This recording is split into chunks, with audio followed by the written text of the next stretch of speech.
Usa ka 21 anyos nga babayi nga taga Barangay Mabolo, syudad sa Sugbo, ang nasikop human nga nasakpang misuway og pasulod og ginadiling droga sa Cebu City Jail.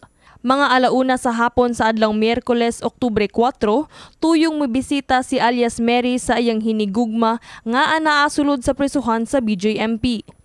Apan sigon sa arresting officer, nga human sa gihimong body search ni alias Mary, dunay usa ka pakete sa gituhuang ginadiling drogas ang nahulog gikan sa iyang karsones.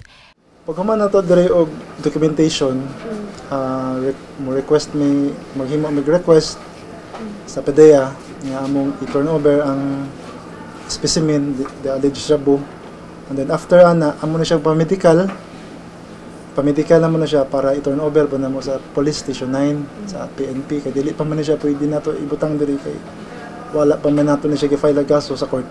After na nanay commitment order sa korte, amo na siyang i-turn over sa female dorm. Kung mapamatudan nga kini ginadiling drogas, pasakaan og kaso si alias Mary tungod sa pagsupak sa Section 11, Article 2 sa Republic Act No. 9165 o ang Comprehensive Dangerous Drugs Act. Ubos sa maong balaod, kung mosobra sa 5 ka gramo ang ginadiling drogas, tibuok kinabuhi nga pagkabilanggo ang maangkon sa suspect. Medyo takot murag bana na mo, more than 5 grams.